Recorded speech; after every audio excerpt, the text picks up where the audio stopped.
रेगिस्तान की तपती रेत के नीचे, घने जंगलों की अंतहीन गहराई में और समुद्र के उस अथाह अंधकार में कुछ ऐसा दफन है जो हमारे वजूद को सीधी चुनौती देता है। आज से हजारों साल पहले जब इंसान के पास न आधुनिक मशीनें थीं और न ही आज की तकनीक, तब ऐसी विशाल इमारतों का निर्माण कैसे हुआ जिन्हें आज के युग में बनाना भी नामुमकिन सा लगता है? क्या वो वाकई आदिम लोग थे, या उनके पास कोई ऐसी शक्ति थी जिसे वक्त की धूल ने हमसे बड़ी चालाकी से छुपा लिया?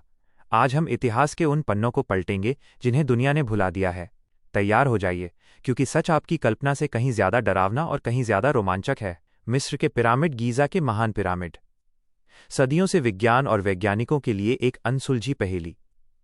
20-20 टन के पत्थरों को बिना किसी क्रेन के 400 फीट की ऊंचाई तक कैसे ले जाया गया? पर गौर कीजिए, असली रहस्य इन पत्थरों के वजन में नहीं, बल्कि इनकी बनावट की गणित में छिपा है। ये पिरामिड आसमान के ओरियन बेल्ट के तारों के साथ बिल्कुल सटीक संरेखण में खड़े हैं। क्या ये सिर्फ एक इत्तेफाक था, या प्राचीन मिस्र के लोगों का संपर्क किसी ऐसी दुनिया से था जो हमारी समझ से परे है?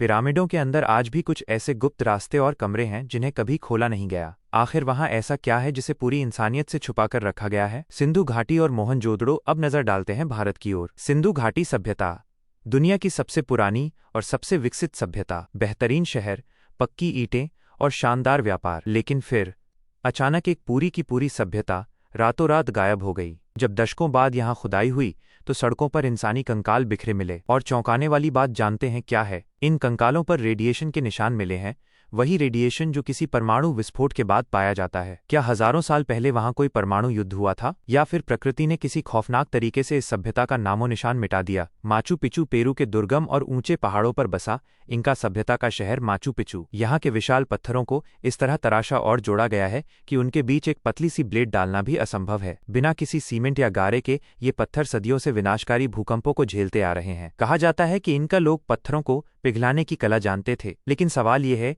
कि उन्हें ये तकनीक सिखाई किसने? क्या उनके पास ऐसी खोई हुई तकनीक थी जो आज के विज्ञान को बौना साबित कर सकती है, या फिर इस शहर को बनाने के पीछे किसी बाहरी दुनिया का हाथ था?